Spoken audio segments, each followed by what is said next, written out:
McCulloch versus Maryland is the most important Supreme Court decision on federalism, basically ever.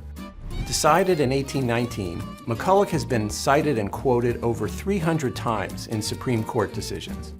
And when the court decides federalism cases, even today, justices on both sides argue that their opinions are supported by McCulloch. Why is the McCulloch case so important?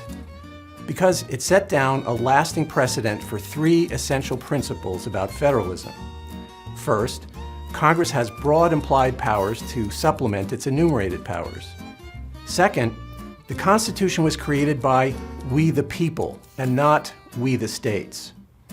And third, federal law is supreme over state law.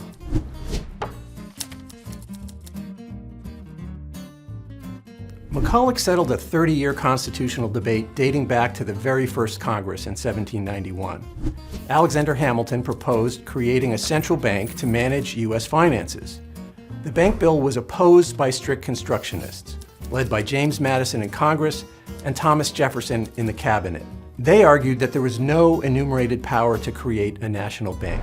But the bill passed and was signed into law by President Washington. The first Bank of the United States operated for 20 years until 1811, when bank opponents defeated renewal of its charter.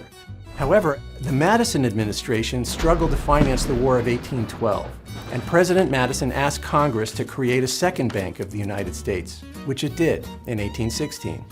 By 1819, animosity had grown between certain states and the new national bank, resulting in Maryland slapping a tax on the Baltimore branch, hoping to drive it out of the state and prevent further competition with local banks. But the bank refused to pay the tax, and Maryland sued James McCulloch, the branch manager.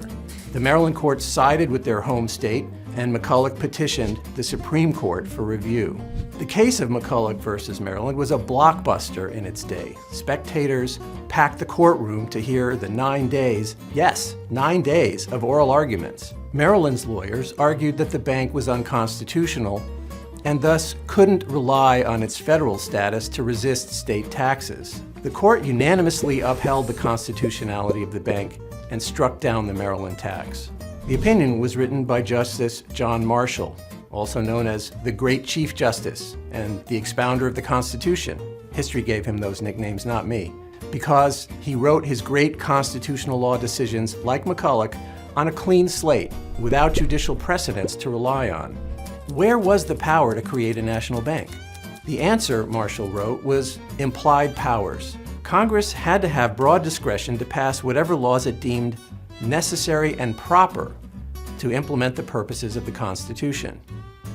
These implied powers were not limited to those absolutely necessary for the government to function at all, as Maryland argued.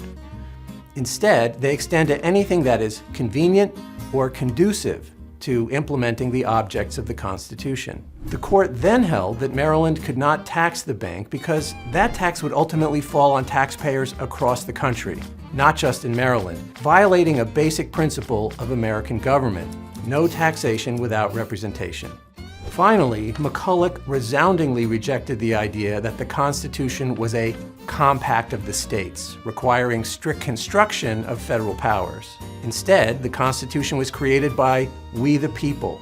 Thus, the people of the United States, and not the states, are the true parties to the national Constitution.